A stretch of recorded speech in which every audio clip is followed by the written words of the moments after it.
This is the Iron Sharpens Iron movement, sharing insights into the power of people-centric leading. Hi, this is Jim, and today we welcome to our tribe one of the Army's first woman Apache pilots.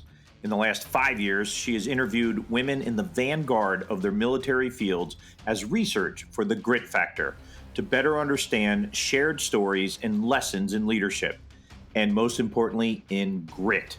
This will help inspire other leaders in ways that she would have liked to have been inspired herself when she first started.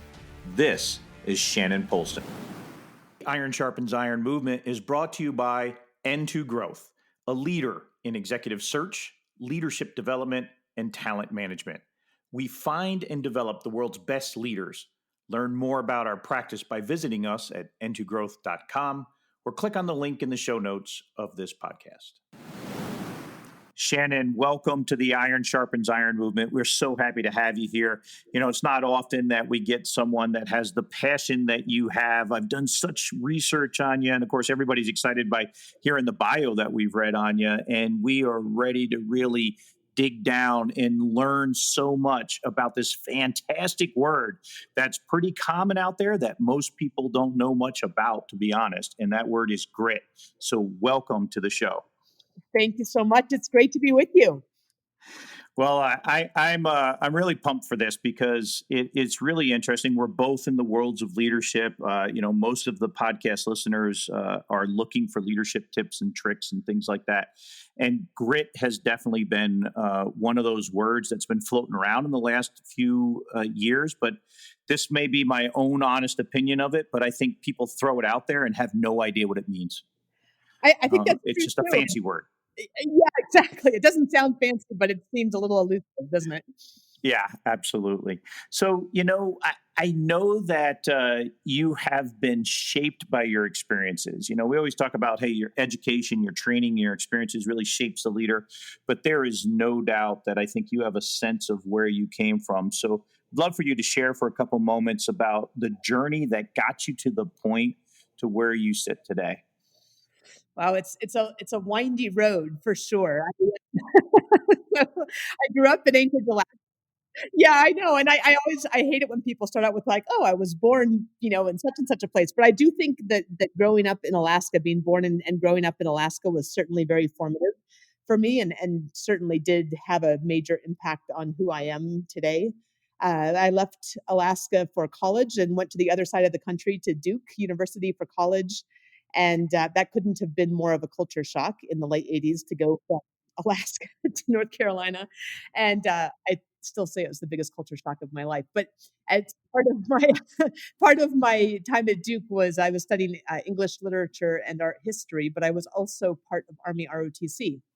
And awesome. And I never thought that I would do it. I never thought it would be a good fit, but I ended up trying it just because I needed to help find ways to pay for college, and I was working 3 other jobs, and I really enjoyed it. I enjoyed the connection to mission and to service, and I really enjoyed the other kids that were in ROTC with me and the instructors, and so it was a really excellent fit. And the short story, we can get into the longer versions of some of these, is that I ended up then going active duty on in the Army aviation branch, and ended up, because of timing and desire and work, being one of the first women to fly the Apache helicopter. And I served on 3 different continents. I led 2 flight platoons in a flight company, served on staff, of course, and then ultimately left to go to the Tuck School at Dartmouth for business school and earned my MBA, and then worked in the corporate world for a while at a medical device industry and also the technology industry in Microsoft.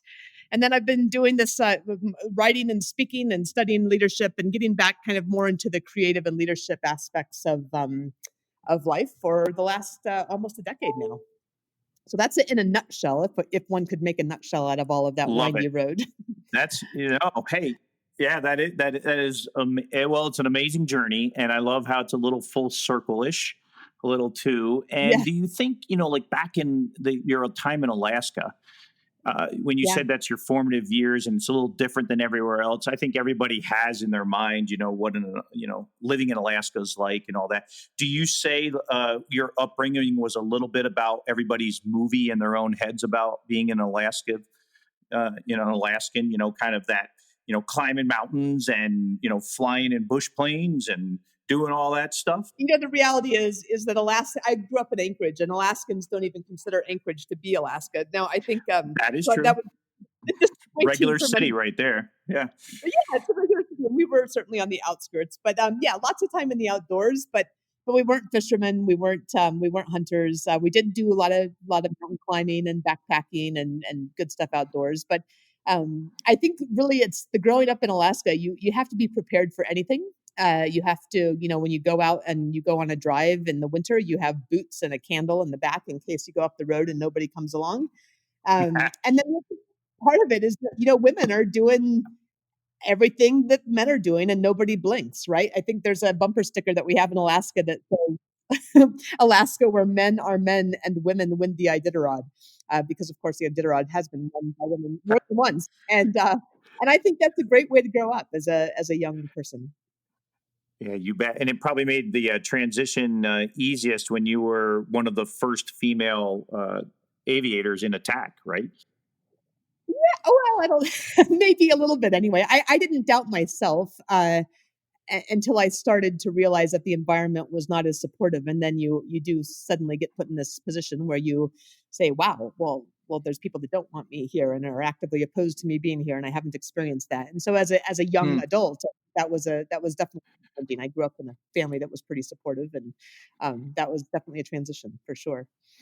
Yeah, that's an interesting point, right? Like when you grow up in this holistic kind of, of highly resilient family and environment and all that, it doesn't get tested too much actually when it's almost the perfect environment until you go out and thank goodness you had those foundations. And so would you say, Shannon, actually that, the foundations of your life that you just described, this winding road, has helped you better see and define your own version of grit then? Yeah, I think so. I mean, I think you're put in all different types of circumstances. Growing up, I think the biggest challenge was my parents' divorce, which was certainly for me a Mm. really tough time, and I had my own kind of response to that had to do a lot with throwing myself into work and taking on challenges because everyone left me alone that way, and I like that. But I think, yeah, I think different experiences really allow you to put yourself in different situations, different challenges, different opportunities. They require you to continue to learn, and I love that. I mean, I love that about continuing to adventure through life, whatever that might be. And so yeah, so that certainly ends up defining, I think, an understanding of grit in a different way. Yeah, it's interesting that, everybody, every single human being is on their own journey and they all experience life in their different ways and all of those things, but it's very few that share it with others. Very few people go, "This was my journey. This is what I learned out of it and now I want to share it to others." Where were you in life? What was the point to where you were like, "I need to tell my story. I need to share it with others to potentially inspire others." How'd you get to that point? It's a great question. I mean, I've always had a desire and really a need to have some creative outlet, which was certainly something. One of the reasons that I probably left the military is I wasn't able to find that in that context. Which is not to say it can't be found. It's just to say that I didn't find it, right? So I have to own that completely. But I've always wanted to write. I've always wanted to be involved in artistic pursuits. And my first book is called North of Hope, and that book I wrote after my father and stepmother were killed up in the Arctic in Alaska by a grizzly bear while they were on a kayaking trip. And Oh, geez. the year after that, I took the same trip and I followed their footsteps or their kayak trip exactly. And so North of Hope weaves those two stories together. And I felt this compulsion to write that because it wasn't just me, but they were well loved in their community and well known and established, and there was this horror really at what had happened, and I felt like I both needed to for myself and also in some ways for other people say, hey, there is a way to work through these really hard things. There's a way to come out the other side with the material, using it, being very truthful with it, understanding it's really difficult and still come out and see beauty in life and learn from it and grow from it and find something beautiful that comes from it. And so it was really wrestling with that experience and then wanting to be able to share because there are many, many, many others, as you know, in this world who have just horrific loss and challenge. And sometimes if you don't have stories to guide you, it's hard to find your way out. And so that was really my first entree into saying, hey, why don't I share this? Because I need to show myself that I can make something good of this. And I hope that this will be useful to others as well. Well, it sounds like you found it very therapeutic. Did you find the writing itself? How was that? Was that natural because it was such a close story to you and it was therapeutic? Was it a natural flow for you to go through that, or was it a crucible in itself to say, I'm putting these thoughts on paper, almost like a journal, but to get a book actually published, was that a crucible, or Yeah, was I it don't know easy? if it's a crucible. It's certainly not easy. I mean, there's, and when I teach, I've taught so many writing workshops now too. And one of the things I say is there's no better form of writing than another, right? They all serve different purposes. So a Hmm. journal is one thing, a letter is something else. If you write for publication, you have to work with the material completely differently. And you may find partway through that you don't want to work with that material differently. And that's okay. There's nothing wrong with that. But if you do have the goal of having it become a published work, you have to hone and shape it in a specific way. And that took a lot of learning. Thankfully, it took a lot of learning in my second book too. It's, I think, a process that well, I don't know if I'll ever get good at it. Maybe there's somebody that is. But yeah, it's challenging. Just writing comes easily for me, but writing and shaping and editing is very hard work. I can imagine. You always hear about how there's so many people that want to get into writing, and so many people that have manuscripts sitting on their book on their desks, but have never, finished the book itself. But again, that's one of the things that you actually do offer is try to get it across the finish line, though, too, right? Well, and that's part of grit, right? Is Yeah. that dogged determination, for, which is what I have always called it, dogged determination in the face of difficult circumstances. And I will say, you do have to be dogged to get a book out. You got to stay with it, especially if you go through the traditionally published route. And I think it, in both cases, it's much better for having stuck it out and iterated multiple times. But man, there's times you're like, wow, I've written this now 3 times. Like, how am I going to do this again? Yeah. And then you sit down and you do it, and that's what it takes. Good on you for doing that. That's for sure. And we're better for it. There's no doubt. Storytelling is just an amazing journey that I'm a huge believer in, for sure. And so what kind of came after? So you write your first book, and then where did your passion start to flow at that point? If when you in relation to grit, right? To this idea of, hey, I want to start talking about it. I want to start telling my own story. I want to potentially go out on stage about it. Where was it? Where did you have these kind of moments of, hey, I think I'd rather be just a public speaker and story tell? Or how'd you tie all that in? Well, I'd left Microsoft to write the first book, and I have always loved leadership, right? I mean, certainly the years in uniform were part of that, but well before that, I mean, all through high school and college, and leadership has been a passion, both to be a leader, to develop myself as a leader, but also to study it as well. And so that had always been there, and I really enjoy business. I've always enjoyed business. It's why I went to business school, as you would assume. And so when I left and I wrote North of Hope and just really enjoyed plunging into that creative work, I asked myself at the end, I was like, okay, now what do I do? Like, how do I combine this creative energy with this real passion for leadership and for business? And if I do, then how do I really hone in on what I think really matters the most? And so that kind of actually came somewhat naturally. I mean, the first presentation I gave was actually on how narrative shapes our experience, which ultimately is the first chapter of the Grit Factor.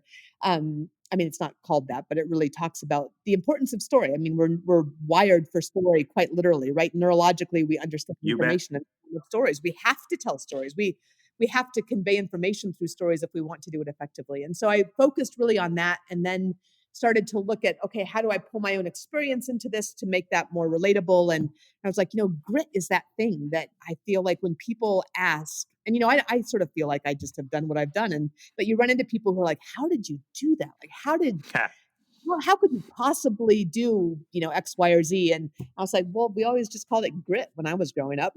You got to, Yes. And so I started to explore it more. And obviously, there's been some excellent scholarship around the concept of grit, but I wanted to relate it more to leadership and to the whole leader concept. And that is really what the grit factor does. So when a lot of people see you and see the book and read articles about you, there's a lot about female empowerment.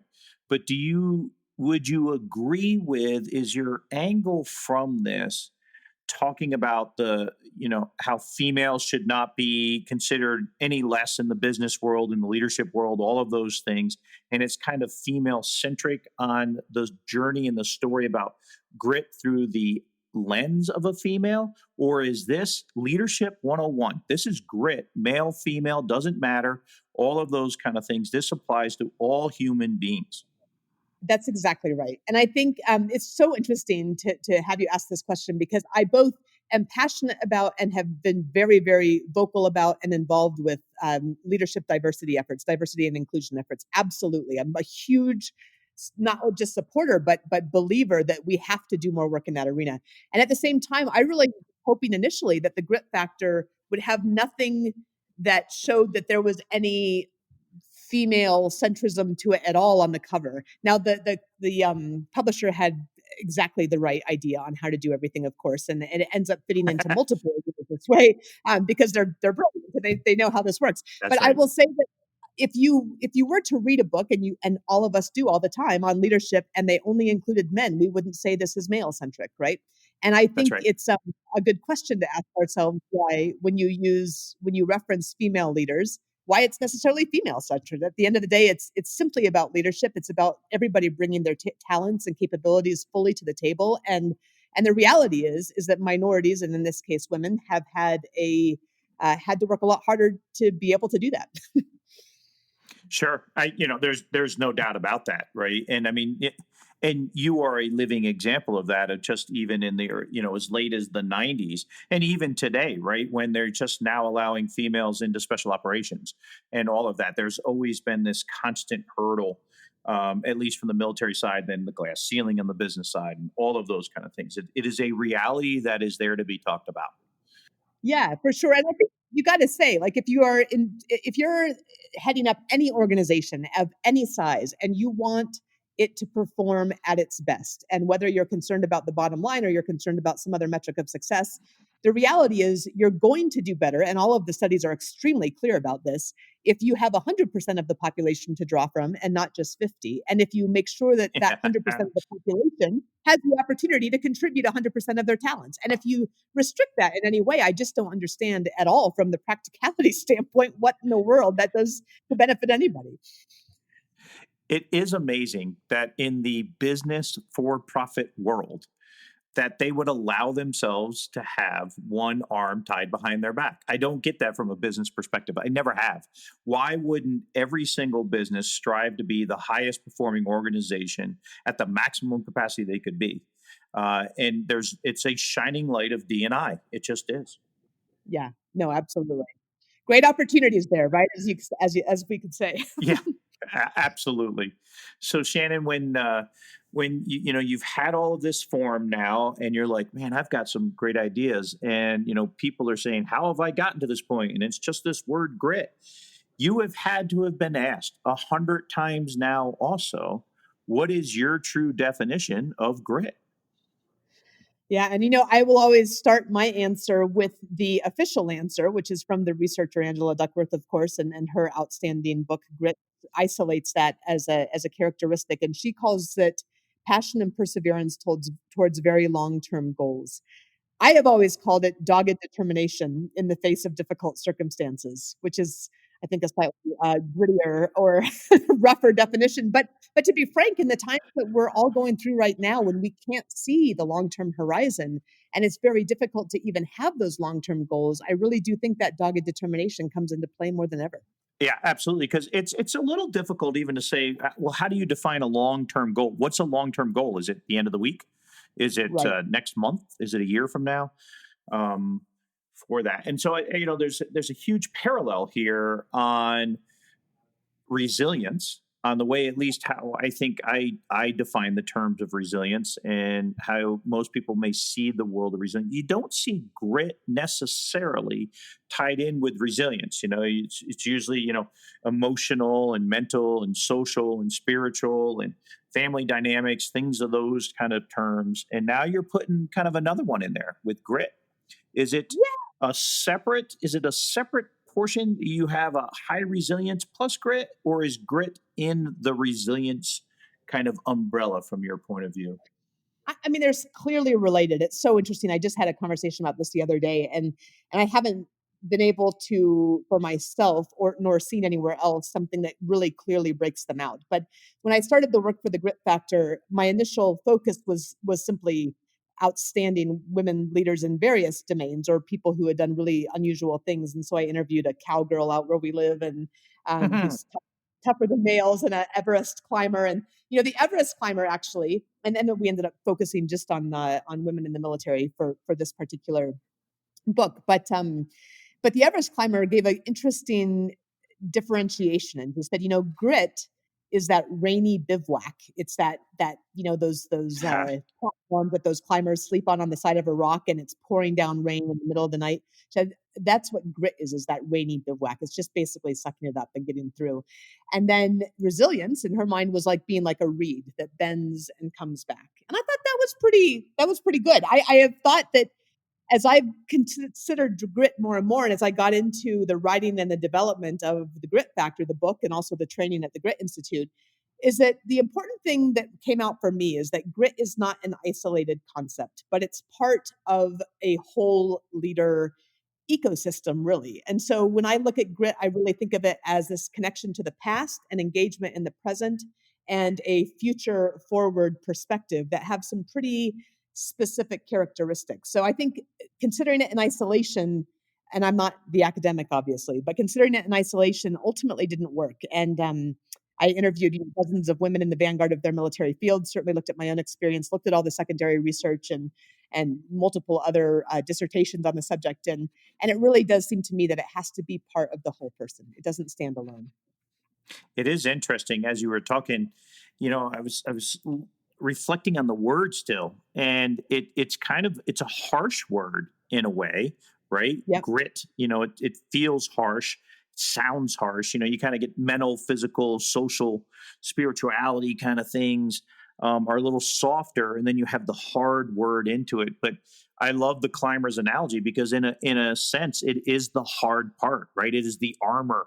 It is the tip of the spear that allows you to move forward on some of these things. It's a great word. Again, I kind of funny. I always laugh at a lot of people are just very it's just easy for them to say, yeah, I got a lot of grit, or you need some grit. She doesn't have enough grit, but they have no idea how to define it, what it truly means, any of those things. Well, and what I like about it is it's an invitation, right? It's an invitation to say, hey, what does this mean? What does it mean for me? What does it mean for success? How can I explore it? And so, really, thinking of it as an invitation is really what I like most about it.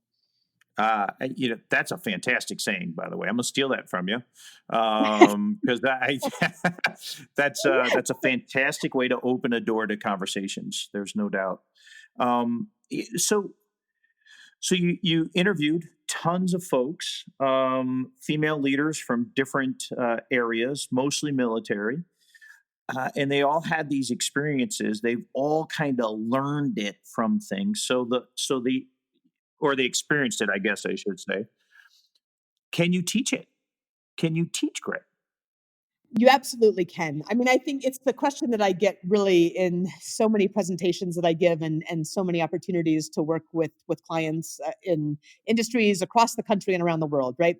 Every single different type of industry you can imagine. And people say, okay, well, so grit, is it just something that you have? And I think a lot of people think that, and then they worry that Yep. they don't have it. Or that they've lost it. And I've certainly felt that way myself as well. But the science is pretty clear on it and I think the experience shows that we all have it, first of all, that it's not limited to just military pilots and mountain climbers, right? That it's something Yeah. that's to every single one of us. And I like to say it's at the intersection between your core purpose and your passion, but we can get back into that. But the key is that it can be trained, and the science is very, very clear on that as well. And when I spoke at West Point a couple of years ago, we talked about how you train for push-ups by doing push-ups, right? And you train for hard things by doing hard things. And there's a number of different. I give several examples from the Army's Master Resilience Training Program, actually, that's developed for both families and soldiers going through this really high op tempo, or which is this operational tempo, right? All these deployments that people are doing, which is very hard on people, and so that resilience and that grit can be trained, absolutely, and that's the good news. Yeah, it is interesting that a lot of people even classify like resilience as just, oh, whatever, it's a shiny thing. Or if I'm in, corporate USA and I have to go to my yearly resilience training, or, I'm going to do these kind of things. And even in the military, right, there is forced resilience training. It is interesting, though. Do you find it during all your teaching that you have done recently in your speaking, how much of an appetite is it out there to truly learn these kind of things? And what type of person do you normally find that is in that audience that you just know is listening to every single word? Wow, those are excellent questions. In terms of the appetite, I think it really depends on the person, and I want to back up just a little bit, because it's not just about the exercises themselves, although they're certainly helpful. They're important. They work. They're tested over decades of research at University of Pennsylvania as part of their Hmm. cognitive psychology training program, right? So we know that these exercises work. But before those exercises come into play, what I think is even more important, and actually as the foundation for that, is the mindset that when you do that hard work, you will get better, right? And this is also excellent research based, evidence based findings from Carol Dweck, particularly in the growth mindset area, which is that when you believe that doing hard things makes you better, you're more willing to do those hard things. And there's some additional, really interesting research actually on stress that really builds on this, and this goes to people being willing to do the training. This was done on some Navy SEALs. Going through BUDS training, and this was published in a Stanford journal, I think the early part of this year. And they really looked not necessarily at just that doing hard things made them better, but the mindset that instead of being crippled by stress, that stress would allow them to perform better. And they showed that those SEAL candidates who believed that stress would allow them to be better performers actually performed significantly better. They had a much higher graduation rate. They were better at discrete and measurable tasks. And most interestingly, they had a 60% lower negative peer evaluations, which is just shows that mindset makes you a better team player. And so, which is important because of the relationship piece. So, all to say that those exercises are important, but they have to start with the mindset. The mindset is critical. The second part of your question is, who are the people that are sitting on the edges of their seat? And I would say they're people that are running up against obstacles that they don't know how to overcome. Oftentimes, they are institutional or cultural. They are people who are maybe considering a transition in their career. They are people who, or organizations that are going through major, major changes. Right now, of course, that means all of us. So I guess Yeah, that's good no kidding. for me and hard for all of us, but we're going to get better as a result. You got to have the mindset, right? We're going to come out better.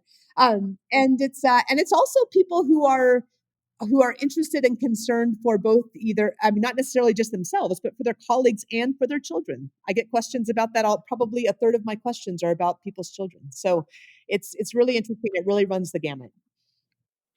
So when you talk about questions about people's children, are they inquiring about, can I teach my child the art of grit, or are they having child issues and like, how do I get through it?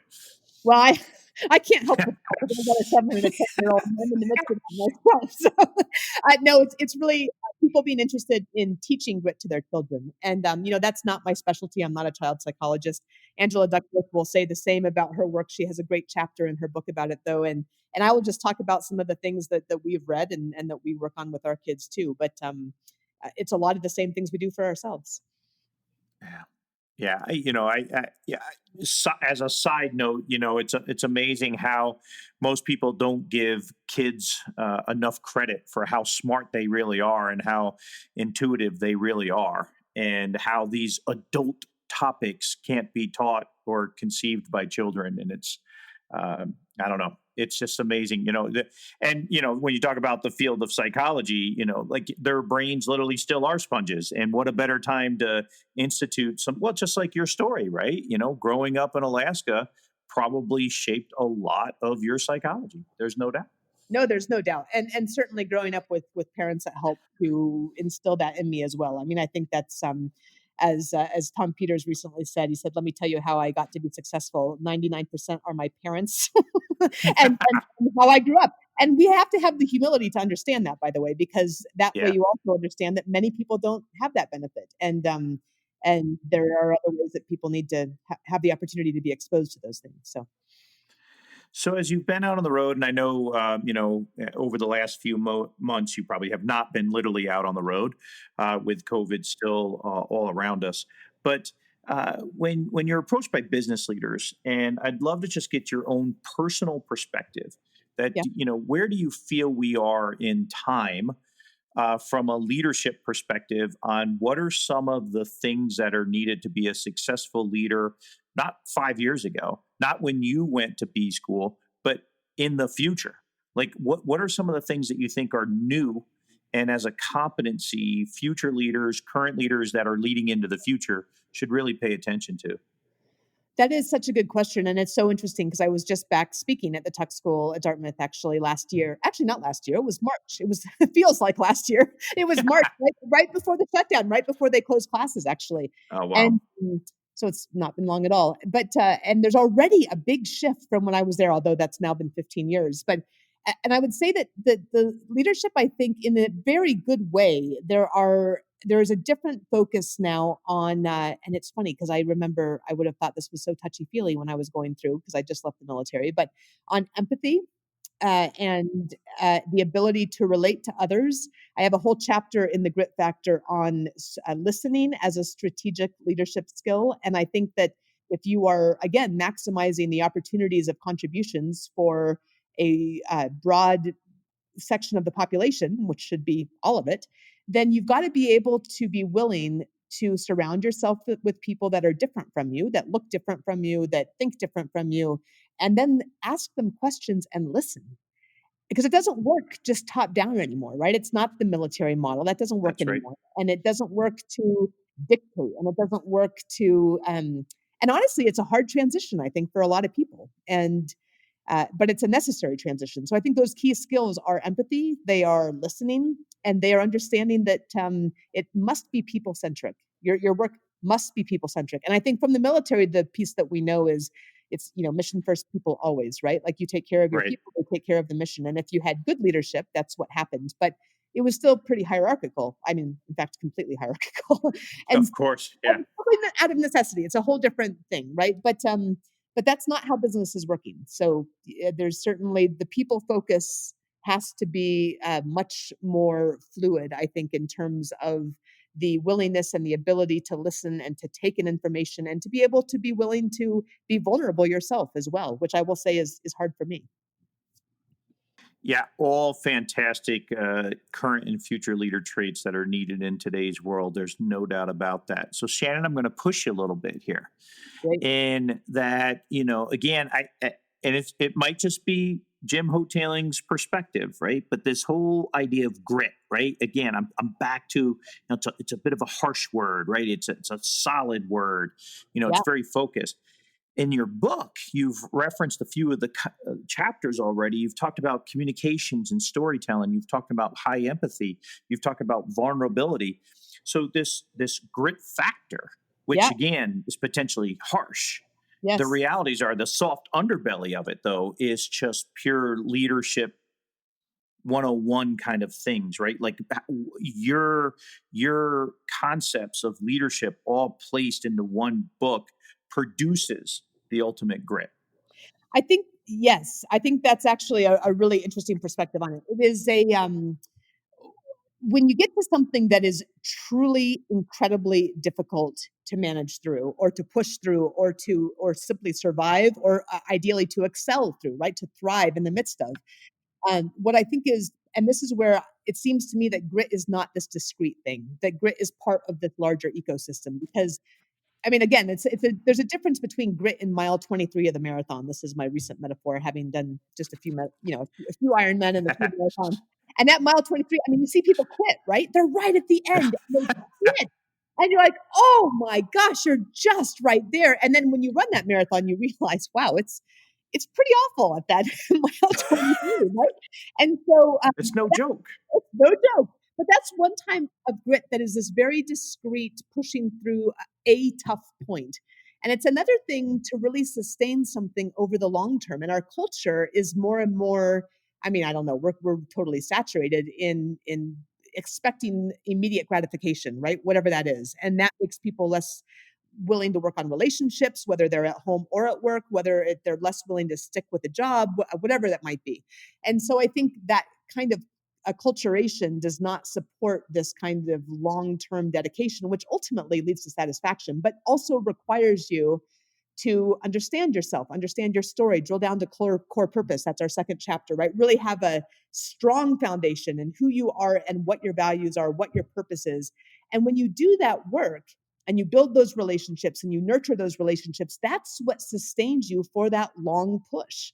And that's why I think it really is. It's a whole leader thing. It's not a just. It may also be a discrete characteristic, but it's much more interesting in the context of the whole leader and much more accessible, frankly. Yeah, absolutely. And you start that framework on one of your sayings that I've seen you say time and time again is lead yourself first. Yeah, right. Exactly. And I have to also give some significant credit to one of my favorite interviewees that I've kept up with since our initial conversations, who is Brigadier General retired Becky Halstead. And her book is actually excellent, 24/7 First Lead Yourself.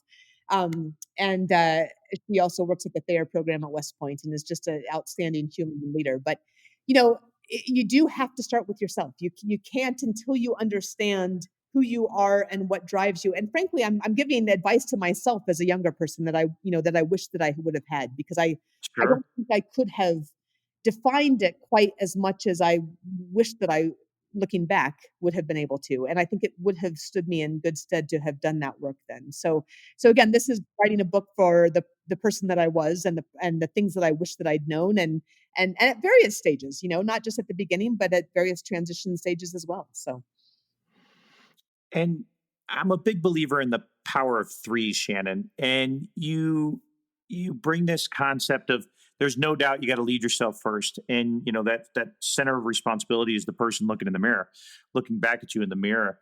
But you've created this whole leader training concept kind of out of three main blocks: this commit, this learn, this launch. Can you walk us through kind of that mindset of this power of threes, these three key blocks that really create this whole leader concept?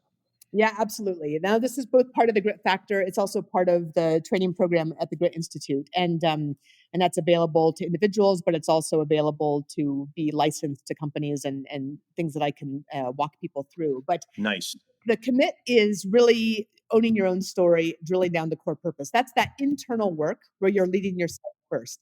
And I think of this as correlating, by the way, to really owning and shaping the narrative of your past. That doesn't mean you throw anything out. It means you decide how that narrative is going to read, because you have both the opportunity and the responsibility to do that, right? None of us choose our raw material of our lives. We all choose what that raw material means, though, right? And what it does and where That's it right. goes. So that's the commit phase, and that's really Amen. to your yeah, amen, exactly. And it's hard work, right? This is not, as I'd like to say in workshops. I'll have people do a 5-minute exercise, and I'll say, "Look, this is not back of the napkin work. This is now take home homework." So you've done the outline, but now you've got to go home and really think about it. The second part, learning, is I think really correlated to engaging fully in the present. And when I talk about the second phase, I think of it again correlating we were just in the past with commit. Now we're in the present, and we look really at and I call it drawing your circle, because it's partly about building your team, but it's also about being on other people's teams to support them. It's also about knowing who shouldn't be in your circle, because those people who don't support your work, and we all have had some of those folks in our lives, need to not be in the circle, because that will hold back the work that you're doing. Such an important point. I mean, many people, I used to tell people, it's not about having friends, it's about what type of friends that you have is critically important. Critically important. No, there's no question about it. And that's a super hard lesson too, by the way, but a hard one to go into and to learn. There you have it. That's part of it. And then the second part is about that listening. It's about learning to listen actively. And I think that's a skill every single one of us, well, I certainly can speak for myself, needs to work on regularly. It's one that came out of nearly every conversation with the general officer, is that this is one of the most strategic leadership skills, is the ability to listen. And that means you're not forming your opinion of what to say next. You're not ready to jump in the moment that they take a breath, right? It's really asking a question and then opening up the space for that person to deliver the answer that they need to deliver, and then being able to receive that and think about it and then come back thoughtfully. So it's actually funny because that's in some of the old Army leadership manuals too, but it's certainly a very current requirement. Because Without doubt. yeah, none of us are good at it, right? It's hard. Two ears, one mouth. Two And words, got to one remember that. But all of us that are type A, I think, have this very major bias for action, at least speaking for myself. And man, I need to Yeah. work on this all the time. So listening is a big part of the relationship piece and that engaging in the present. And then that third part is building the skills for resilience and grit. And those are those very specific exercises that I pull from the Army's Master Resilience Training Program. So that's commit and learn, that's past and present. And then that last bit is launch. And launch is how you engage now and into the future. And I look at three different attributes to that, which are slightly more general now and slightly less tactical, or more strategic, I guess you'd say, which is to say there's audacity, there's authenticity, and there's adaptability. And audacity is being willing to take risks, being able to put yourself out there, understanding that, as Churchill said, failure is not final. Like I like to say, it's not failure that matters, it's what you do with it that counts.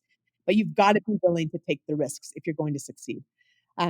That's part one. Part two is you have to do it authentically, authentic to who you are. Very hard for minorities in an environment because there's this strong, almost necessity to adapt to the culture, but you can't do it at the expense of your core values. And that's a hard thing also, especially as a young person, as a young leader, to learn. And then finally is this adaptability. And I think this environment that we're in right now is an environment where we all are having to be much more adaptable than we ever thought we would. And yet it's a key characteristic of every successful leader. So that's really the commit, learn, and launch. It corresponds with past, present, and future. And I like to say that it's surrounded by the concept of a grounded optimism. And I always tell the Stockdale story there, but I'll let you jump in. Yeah. No, I am actively listening. There is no doubt about that right now. Great. Oh, I tell you, Shannon, these 40 minutes have flown by, and it has been a journey, just like how you started this weaving in and out of not only life's lessons, but, true leadership points of views that, when we'll look back on these 20, 30 years from now, these are timeless. These are timeless things that are going to be relevant. They've always been relevant, but never revealed. And now you're helping us reveal them. And when we look forward in the future, we're going to say they're just timeless. And I can't thank you enough for starting to show a little bit about what this word of grit is. And it's amazing. And it's so much deeper than what people use it as on the surface.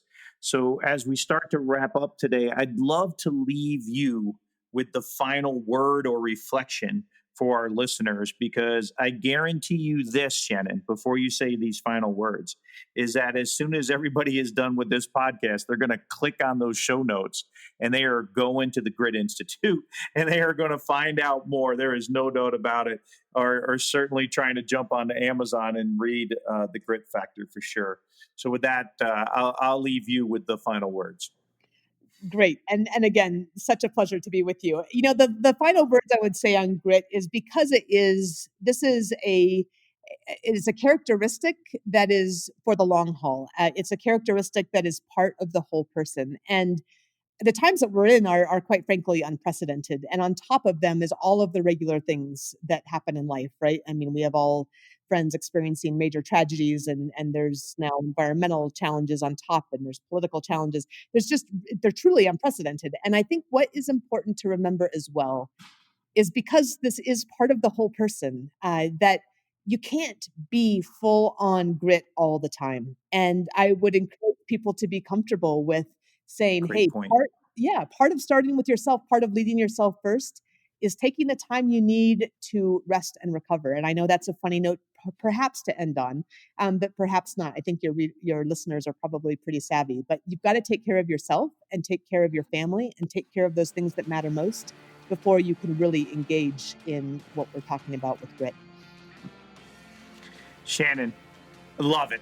And I appreciate your passion about this. You can just sense it through this, is how passionate you are about it. And I will tell you this, welcome to the tribe. The Iron Sharpens Iron movement is happy to have you here. And I will guarantee you this, that we too are in it for the long haul. Shannon, thanks again for your time. Thank you. Such a pleasure. Thanks for joining our leadership movement this week. Talking to Shannon about focusing on ways we can develop our own grit makes me want to get out there and get going. Don't forget, our show notes are posted on the website with key leader takeaways and suggested action plans.